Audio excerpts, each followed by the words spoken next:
And we're back, ladies and gentlemen, for another episode of Hypothetical Conversations.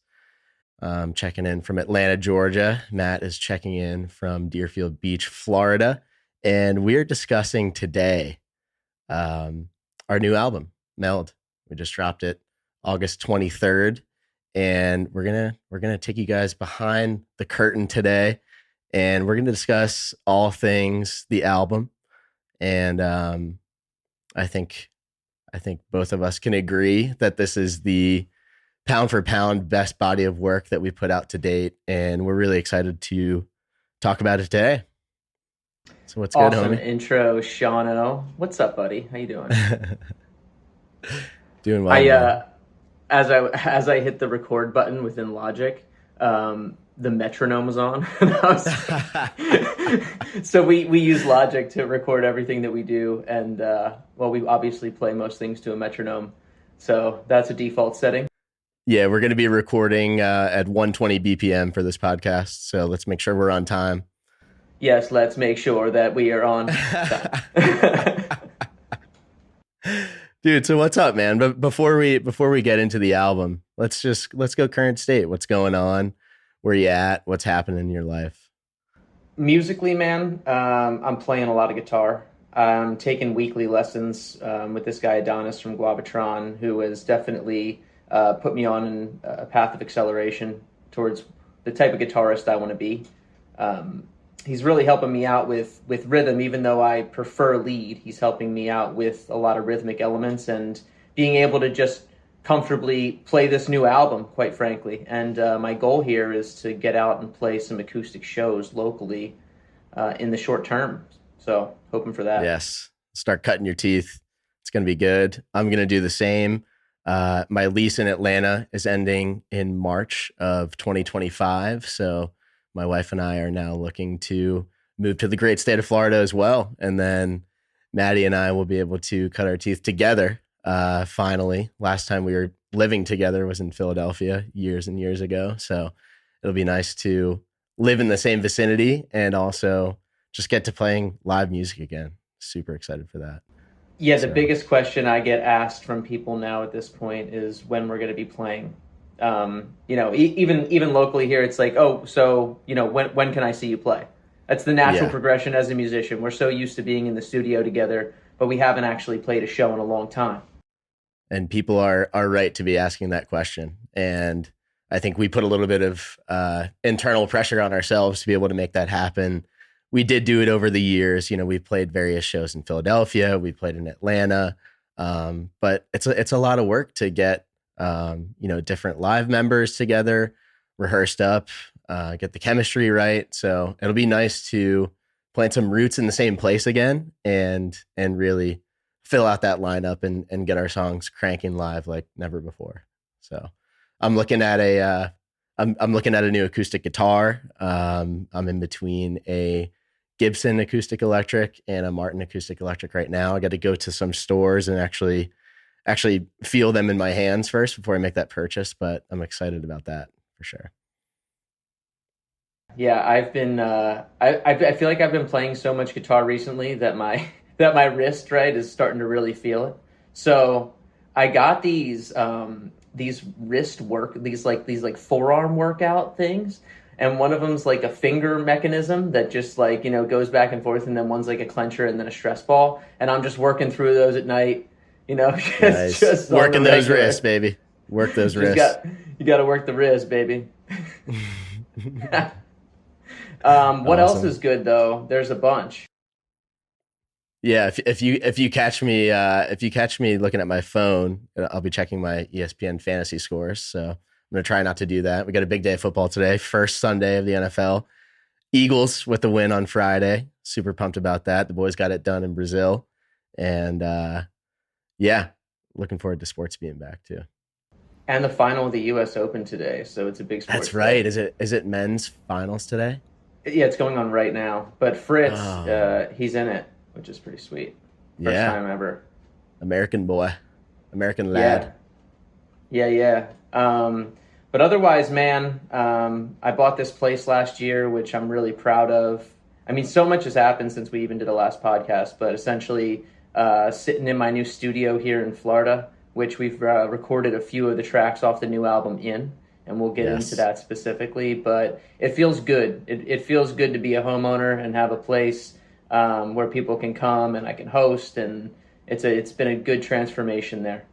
You've built quite an oasis for yourself, and I always look forward to being down there with you. So definitely more of that in the near future. If you build it, they will come. That's what they say. That is what That they is what they say. say. Yeah. I also saw Shane Gillis live Friday night. And if you guys have never heard of him, that's kind of crazy if you've never heard of him, but if you can, go see him. Great comedian. I also heard that he was at the Ivy in Buckhead after the show, and some of the guys I play hockey with got pictures with him after the show, so that was pretty cool. Oh, nice. Another Philly boy, Yeah, represent. we're heading up there together. The next time I see you is going to actually be in Philly. We're going to an Eagles game, and then we're going to go Yes. see the National and the War on Drugs. Yeah, I mean, it's hard to beat that lineup. Home opener at the link against the Falcons, the fake birds, the dirty birds. I think we're going to have our way with them, and then we're going to see some great live music. One of our biggest influences too in the national, and I would say the War on Drugs as well. So super pumped for that. Definitely, with the War on Drugs, I think the guitar tone. I really like his lead guitar tone. Yes, the dreamy, reverbed out lead, which you could definitely hear on our album, I think as well. But with the National, I mean, it just goes back to, I mean, three or four solid albums back to back to back in their early career that's heavily influenced my songwriting. 100%. I even reference them on the new album actually in Serotonin. There's a line where I reference their song "Blood Buzz Ohio," and I say "Blood Buzz" playing in the background, and Yes. yeah, which if you listen to the lyrics of that song and then the context of Serotonin, just trying to marry in some different like kind of hidden gems. I don't think many people would get that. There was another one Yes. that was recently brought to my attention since we're on the topic. You remember in Weirdo Cassie, Talk to Me, Let Me In? I mean, a classic line from Weirdo Cassie. That is based off of a horror movie called Talk to Me. And Oh we my God, watched, that's right, dude. yeah, and we watched that movie together, and it is petrifying. I'm telling you, if you want to see a scary movie, a really good one, I think it's an A24 film, it It was is. so good. And yeah, I was just a completely different context, but the lyrics made sense. And that really started that song a little bit. Classic example of just being a sponge, taking your influences from your surroundings and making some art out of it. And I think we've gotten pretty damn good at that. More just being in the moment and not thinking like, oh, this has to be, a sum of everything that's happened over the past month, an accumulation of like the perfect song. It's just, all right, what am I innately feeling? And then what am I surrounded with as influence? Yes. Because we've talked often recently about how when we get in the studio together, we're just vessels, and whatever comes through us is what comes through us, and we really try not to judge it. We know if it's in a good direction or not, but past that, I think we just let it free flow, and then that's how the real magic happens. Yeah. Shout out Rick Rubin for some of that knowledge, being a vessel. And yeah, I think we dive in right now into each track.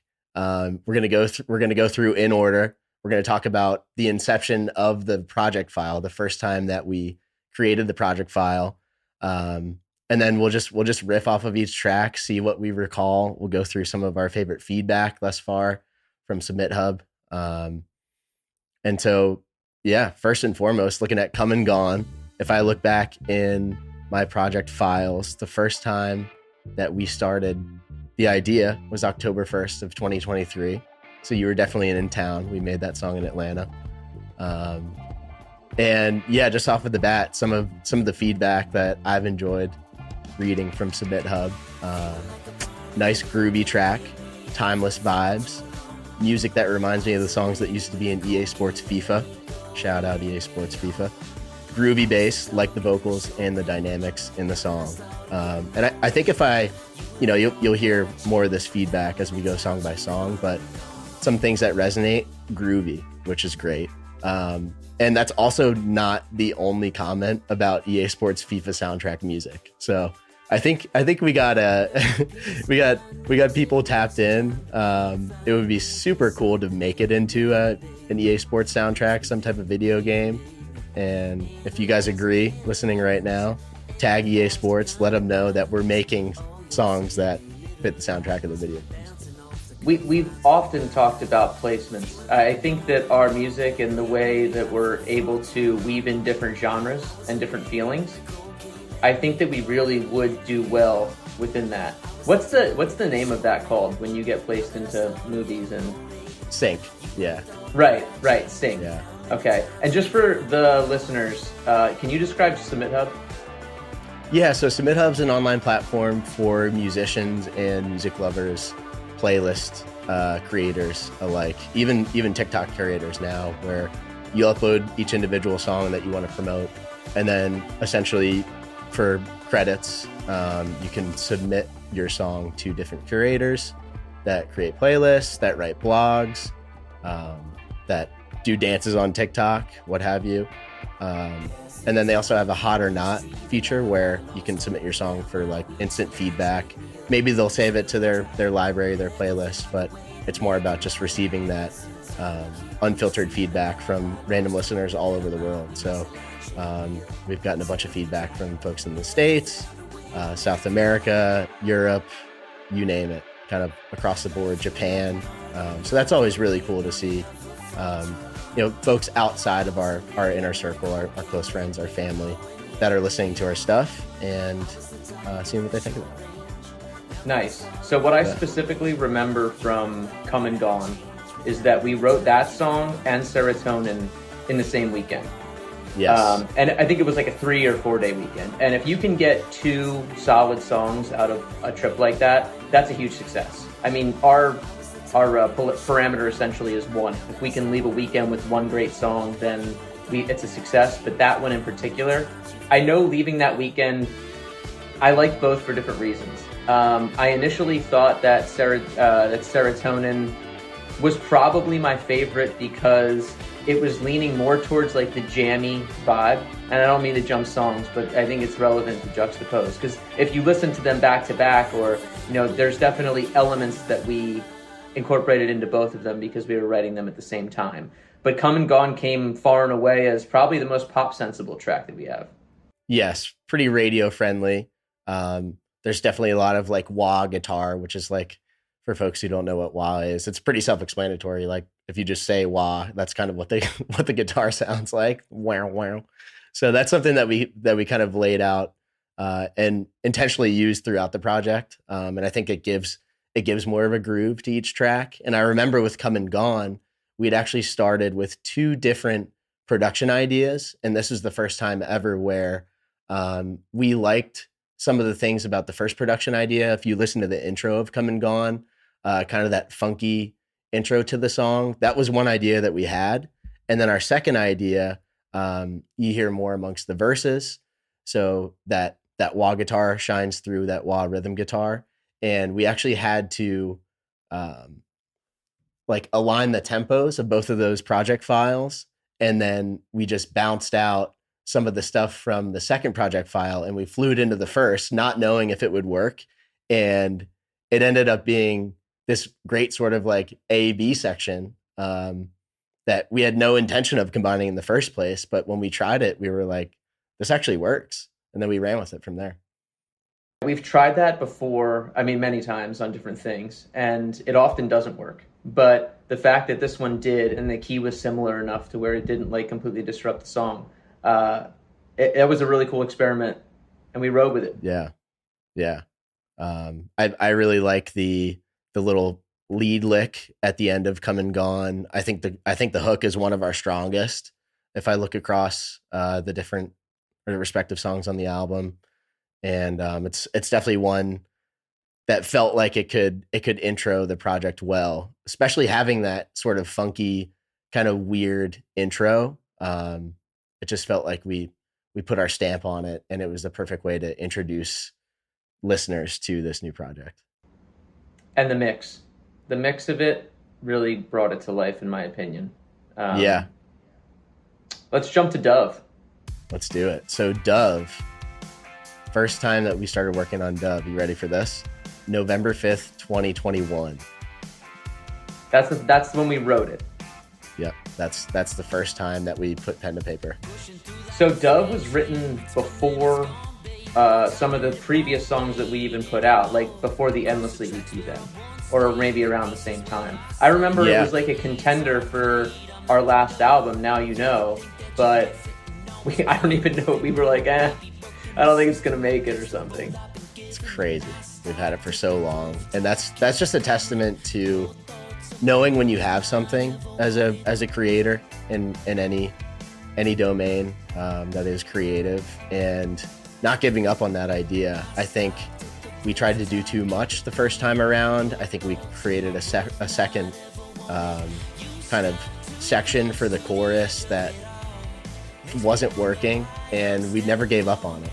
And we ended up just extrapolating on a section that we already had in the pre-chorus and made it bigger for the chorus, and it worked seamlessly.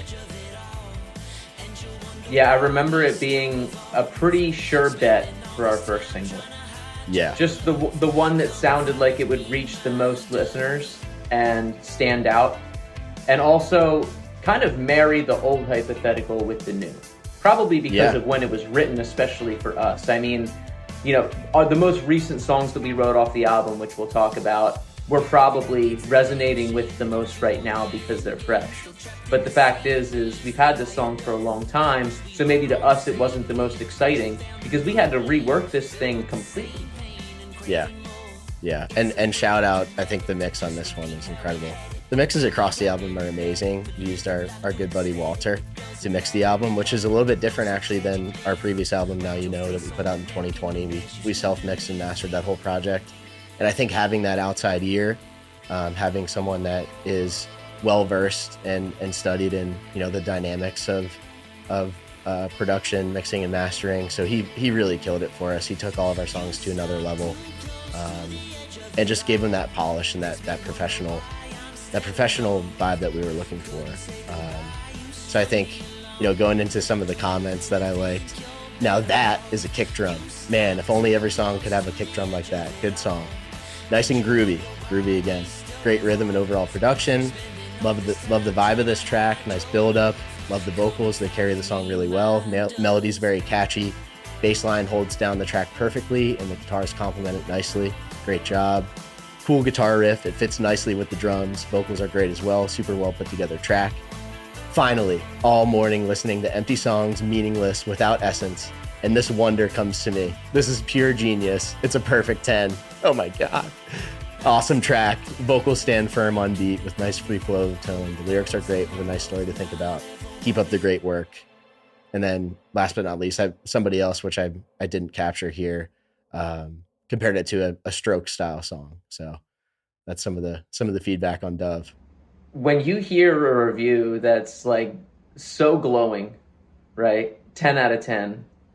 It makes me feel good, but at the same time, it's like, it doesn't almost align with where we're at, I guess, popularity wise. I know we haven't reached enough ears, but it's really interesting to see that those listeners are out there, and it's just a matter of capturing as many as possible. That's right.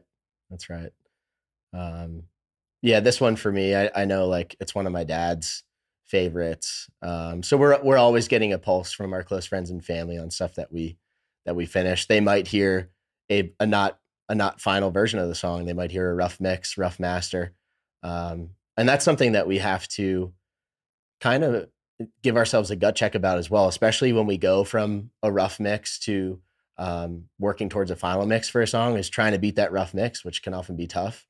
And not to jump around again, but I think the only track where we ended up using our rough mix and then just adding a mastering chain onto it was Serotonin. So we'll get to Serotonin, but that's always an interesting part of the process too.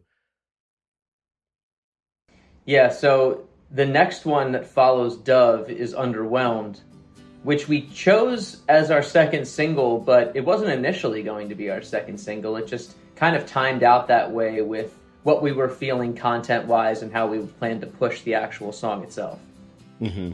And it gave a nice juxtaposition to what Dove was. I think just the sonics of Underwhelmed, starts out as maybe a little bit more of a pop leaning, alt rock leaning, acoustic style track that then adds on as you get further into the song.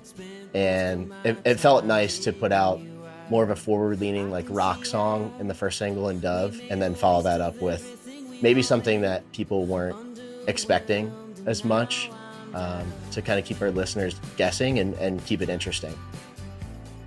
And then simultaneously with the way we push them in the singles and how we juxtapose them. The first we filmed with Porter in a studio in Atlanta, and we Shout out Porter Visuals, man.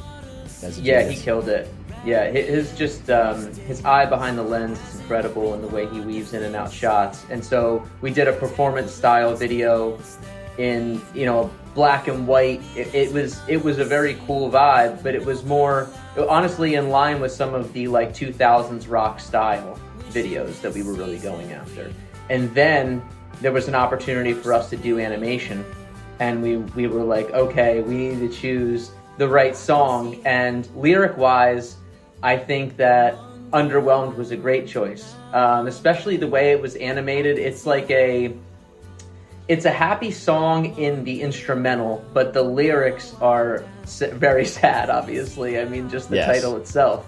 So it was cool to bring together an animation that was almost like a child's animation in a way.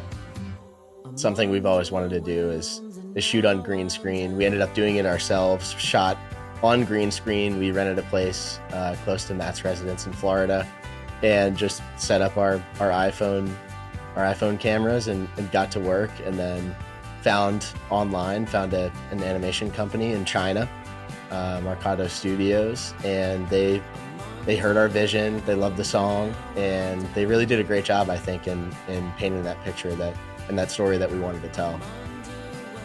They did. And jumping back to how we wrote this song in Atlanta as well, in your studio. January 27th, 2024. So this is one of the songs from this year that made the project. Wow, man. I can't even believe it was written this year. But I remember particularly being proud of this one because it felt singer-songwriter-ish. And so when I write my songs at home, I'm always starting on an acoustic.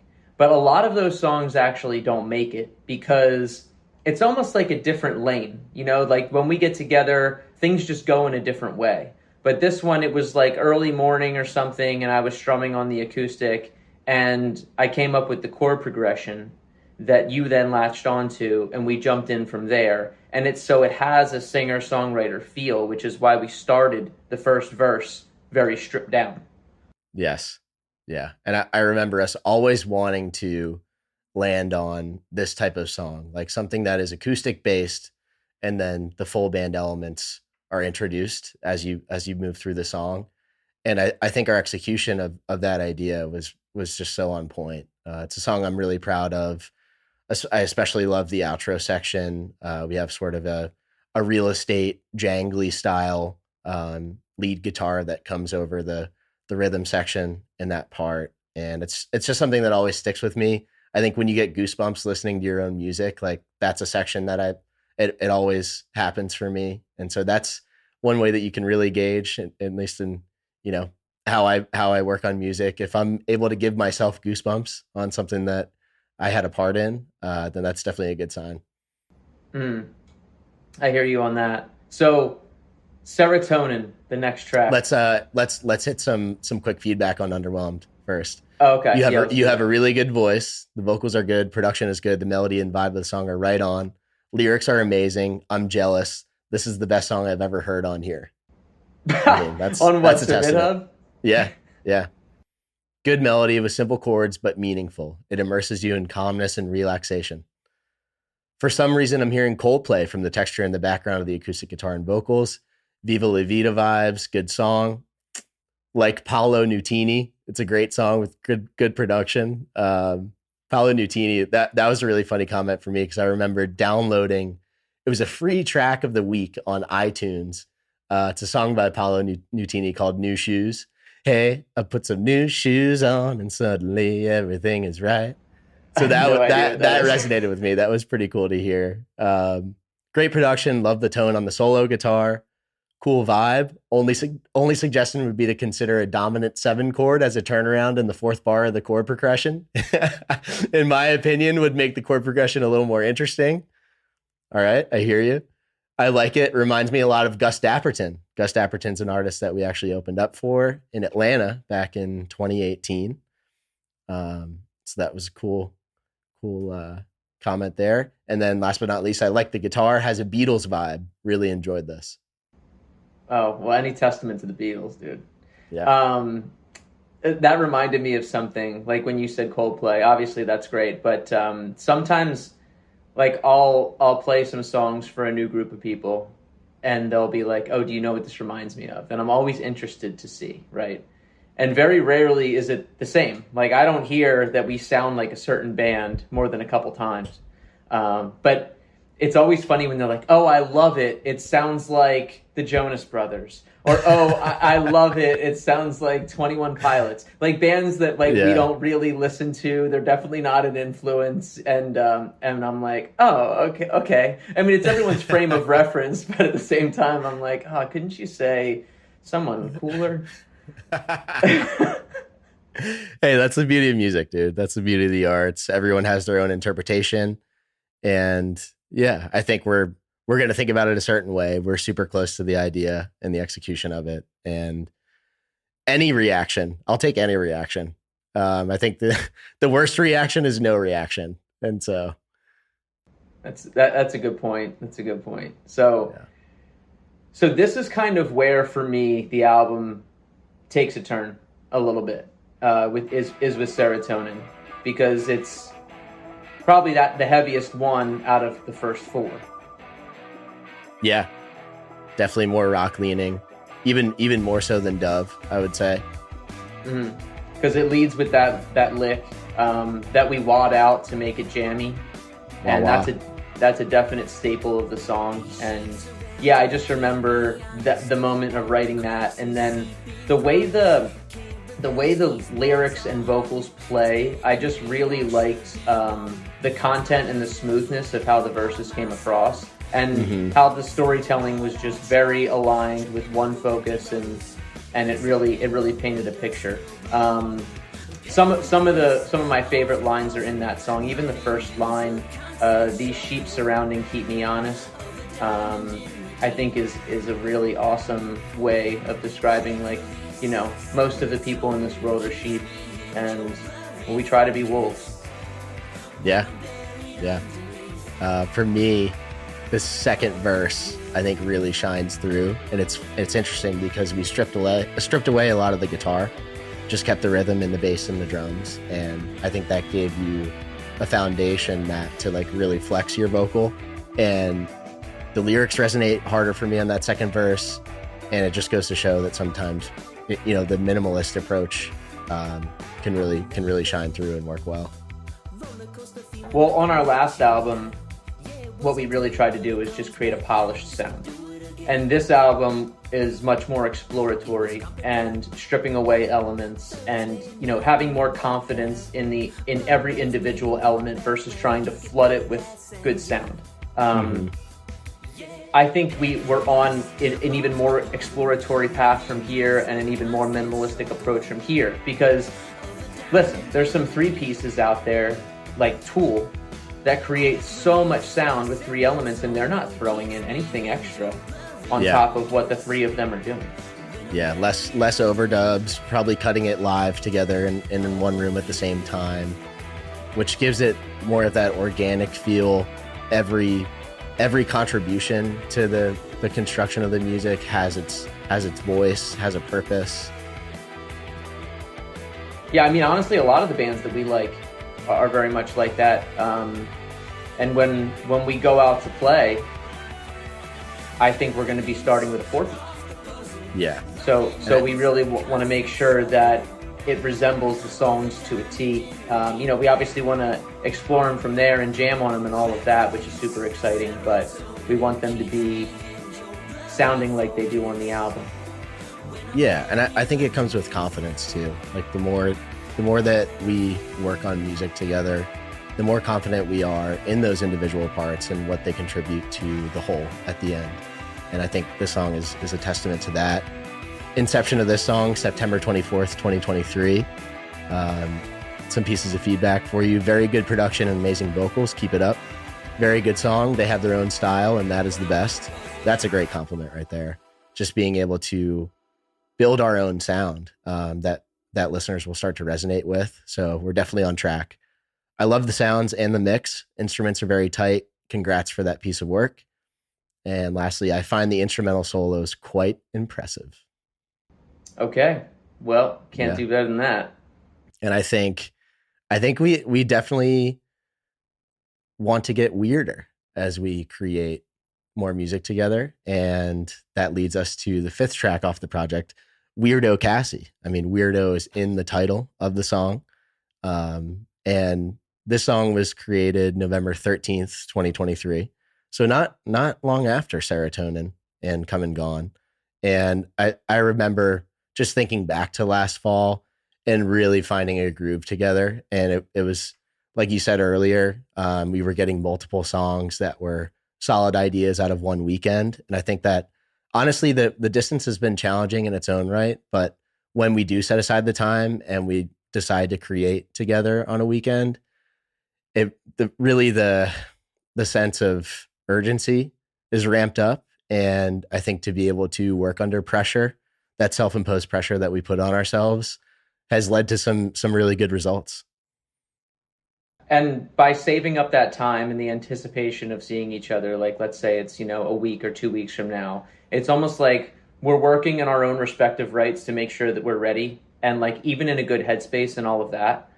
So there is something to be said for that, to, even though we might be respectively going through things at the time that might cloud, I find that, when I'm with you, I'm able to really let that go and step into the room and be present.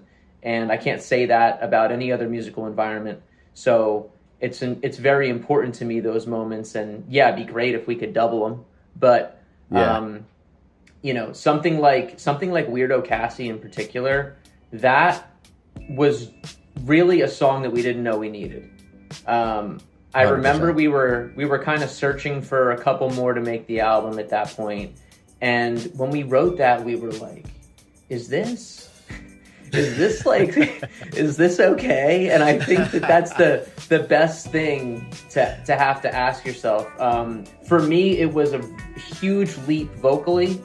And I remember being so proud to take that plunge. I really push it vocally, which is difficult, training my voice in different ways and rasping. And I mean, for me, because I wasn't doing that a whole lot. And then after that, I did it a little bit on another year, but it's starting to kind of become its own set of bag of tricks for me now, where I can utilize that. And it started on Weirdo. Yep. I remember during the first recording session, vocally, we pushed you almost to the brink. Like you were not happy with me as the as the recording engineer, at the producer in that moment. But I knew if I kept pushing you without over pushing you, we could achieve a take and a sound and a raspiness, an attitude to your voice that is what really makes this song for me. And I'm excited to do that. Just push our boundaries more together. I think that's going to create the best product at the end of the day. We're both very stubborn musically, and when we're trying to go after something, we don't want to sleep on it. We don't want to wait till even later in the day. We're like, no, I have to nail this, and I know I'm frustrated, but if it takes an extra hour, fuck it, we're here, we got to do it. And I remember like doing things on that song that made the final version that I didn't think were going to make it. I was just kind of spitballing and trying. And even lyrically, it was one of the first songs that I didn't write about a personal experience at all. But then reflecting back on it, of course, everyone can take their own sense of what that song might mean for them. But it was a concept song. Yeah. You captured that perfectly. One of our only concept songs that I can think of to date, where we took an idea. The impetus of it was we were in my apartment gym, and Matt likes to ride the Peloton. We have a Peloton in the gym when he's here, and we saw this user profile on the Peloton. So everybody has their saved profiles that repeatedly uses it, and the user profile was Weirdo Cassie, and we kind of just spitballed, and like that was the start of the idea. It was. And then I just kind of created this whole persona for who this person might be that I didn't know at all. And then I made this comparison to the fact that a lot of people have virtual relationships. Mm-hmm. And they're on, these webcams and like OnlyFans and things like that. Men are thinking that they're in virtual relationships that are one-sided and that they aren't even in. And it actually is a very sad reality, but it's growing like crazy with the infliction of social media and everything else that has a part in it. So essentially, Weirdo Cassie is the guy speaking to the webcam girl about how he's fallen in love with her and why she isn't showing him any actual attention. But of course, she's showing him attention through a paywall. So none of that is explicitly said in the track, but that is the concept behind it. And so it might give the lyrics some new meaning if you listen back. Yeah. And we definitely have a music video concept. We're still working on it. So be patient. You will see a video for this song at some point. This was actually going to be the second single off the project, and we decided sort of last minute to switch it up to Underwhelmed. But nevertheless, like, this was the song that we pushed and pitched to curators when we submitted the album to DSPs. And I think it's only going to grow. It's been a slow burn thus far, but I think the upside for this track specifically is very high.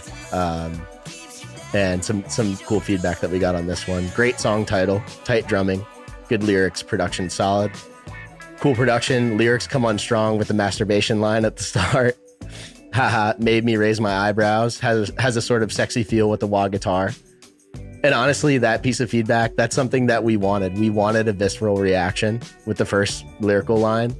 And, we had close friends and family telling us, like, maybe you should switch that up. And we said, no way, stuck to our guns. And it's a lyric that I'll stand behind for the rest of time. Well, yeah, and just to mention, so same reaction to you. It's a very polarizing line, right? To come right out the gate with it. And I know the first line is super impactful to rope people in, of course. That's why a lot of people start with the chorus of the song. And so when I'm playing it on acoustic, it's super stripped down.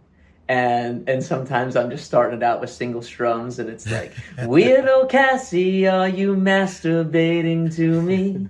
And it really gets people like, they're like... You see people's eyebrows raise immediately in the room, I'm sure. They're like, this is an original song, you wrote this? I'm like...